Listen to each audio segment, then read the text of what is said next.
Selanjutnya saya akan membacakan subbab ketiga dari bab 5 buku Sebuah Seni untuk Bersikap Bodoh Amat, karya Mark Manson. Subbab 3 dari bab 5, menanggapi tragedi. Lalu, bagaimana dengan peristiwa yang teramat buruk? Banyak orang tidak kesulitan untuk mengambil tanggung jawab terhadap masalah yang terkait dengan pekerjaan mereka dan yang terkait dengan kelalaian mereka atas penelantaran anak-anak atau kemalasan akibat terlalu sering menonton TV. Namun, ketika ini menyangkut suatu tragedi yang fatal, mereka menarik rem darurat tanggung jawab mereka dan turun dari kereta setelah berhenti. Beberapa peristiwa terasa amat menyakitkan untuk diterima. Tetapi pikirkan hal ini. Kefatalan suatu peristiwa tidak mengubah kebenaran yang mendasarinya. Jika Anda, katakan saja, baru saja dirampok, jelas kesalahan tidak terletak pada Anda. Tidak ada orang yang memilih untuk mengalaminya. Namun, sama halnya dengan bayi yang terbaring di depan pintu rumah Anda. Anda tidak dipaksa untuk mengambil tanggung jawab dalam situasi hidup mati seperti itu. Apakah Anda melawan? Apakah Anda panik? Apakah Anda terpakau? Apakah Anda menghubungi polisi? Apakah Anda berusaha untuk melupakannya dan pura-pura tidak pernah terjadi?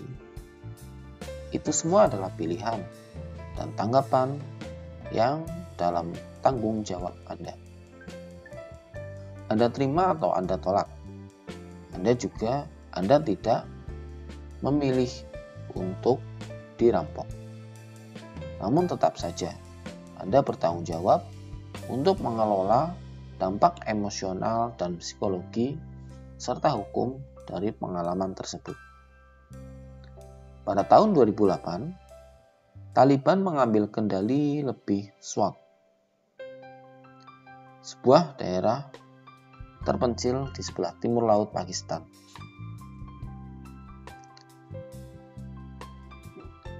Pada tahun 2008, Taliban mengambil kendali lembah Swat, sebuah daerah terpencil di sebelah timur laut Pakistan. Mereka segera melaksanakan agenda ekstrim mereka. Tidak ada televisi, tidak ada film, tidak ada wanita yang berada di luar rumah tanpa didampingi pria. Tidak ada anak perempuan yang pergi ke sekolah. Memasuki tahun 2009, seorang gadis Pakistan berusia 11 tahun bernama Malala Yousafzai mulai bersuara melawan larangan untuk bersekolah lagi bagi perempuan. Dia tetap masuk ke sekolah setempat dengan mempertaruhkan hidupnya sendiri dan nyawa ayahnya.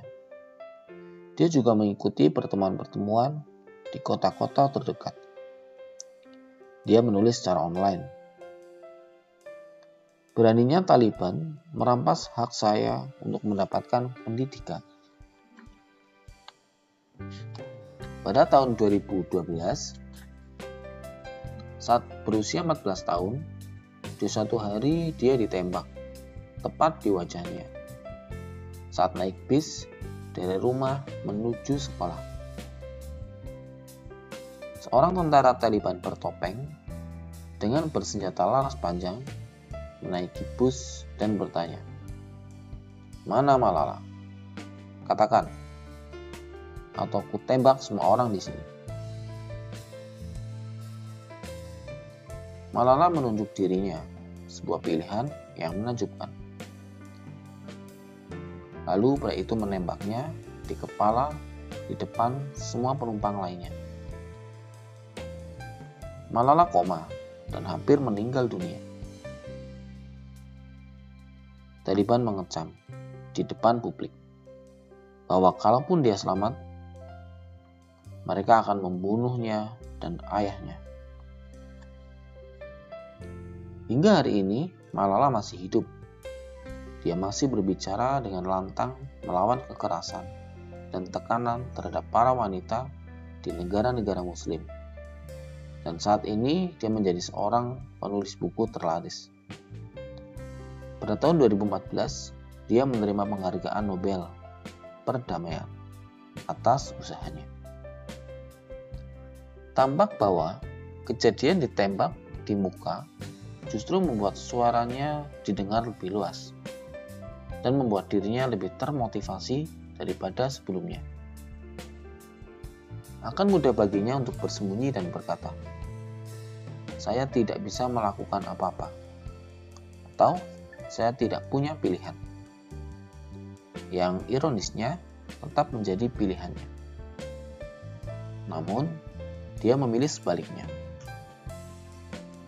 Beberapa tahun lalu, saya menuliskan sejumlah ide dalam bab ini di blog saya. Dan ada seorang pria yang memberikan komentar. Dia berkata bahwa saya berpikir dangkal, kemudian menambahkan kalau saya tidak punya pemahaman yang nyata tentang permasalahan kehidupan atau tanggung jawab manusia. Dia bercerita kalau anak laki-lakinya baru saja meninggal akibat kecelakaan mobil. Dia menuduh saya tidak tahu rasa sakit yang sesungguhnya dan mencaci saya karena menyarankannya untuk bertanggung jawab atas rasa sakit yang dirasakannya sepeninggal anaknya. Laki-laki ini jelas sekali merasakan penderitaan yang sangat besar dibandingkan dengan yang pernah dirasakan sebagian besar orang dalam hidup mereka. Dia tidak pernah memilih agar anaknya meninggal, atau karena kesalahan anaknya meninggal. Tanggung jawab atas kehilangan itu diberikan kepadanya, meskipun secara jelas dan dapat dipahami itu tidak diinginkan. Meskipun demikian, dia masih bertanggung jawab atas emosi, keyakinan, dan tindakannya sendiri. Bagaimana dia beraksi terhadap kematian putranya adalah pilihannya sendiri. Rasa sakit, apapun bentuknya, tidak bisa kita hindari. Namun, kita harus memutuskan apa maknanya bagi kita. Bahkan, ketika mengklaim bahwa dia tidak punya pilihan dalam kejadian itu dan hanya ingin anaknya kembali. Itu adalah sebuah pilihan. Salah satu pilihan yang diambilnya. Tentu saja, saya tidak mengatakan ini kepadanya. Saya terlalu takut dan mulai berpikir bahwa mungkin saya sudah kehilangan akal sehat dan tidak tahu apapun yang saya bicarakan. Itu adalah bahaya yang mengancam dalam pekerjaan saya. Sebuah masalah yang telah saya pilih. Dan permasalahan yang saya pilih menjadi tanggung jawab saya. Awalnya, saya merasa sangat bersalah. Namun kemudian, setelah beberapa menit, saya mulai marah. Tuduhannya sungguh tidak beralasan. Sama sekali lain dengan apa yang saya maksud. Kata saya pada diri saya sendiri, persetan. Hanya karena anak saya tidak meninggal, lantas saya dituduh tidak pernah mengalami rasa sakit yang hebat. Tapi kemudian saya menerapkan nasihat saya sendiri. Saya memilih masalah saya. Saya bisa saja marah kepada pria ini dan berdebat dengannya. Mencoba membalaskan rasa sakit saya. Yang hanya akan membuat kami berdua tampak tolol dan tidak peka. Atau saya bisa saja memilih masalah yang lebih baik. Lebih bersabar, memahami pembaca saya dengan lebih baik. dan terus mengingat pria ini setiap kali menulis artikel berikutnya tentang rasa sakit dan trauma. Dan itulah yang saya coba. Balasan saya pada pria tersebut sederhana, bahwasanya saya turut berbelasungkawa atas kehilangannya. Itu saja. Apalagi yang bisa Anda lakukan? Demikian bacaan subbab ketiga dari bab kelima menanggapi tragedi. Selanjutnya saya akan membacakan subbab keempat dari bab kelima, genetika dan warisan, yang akan saya bacakan di video berikutnya.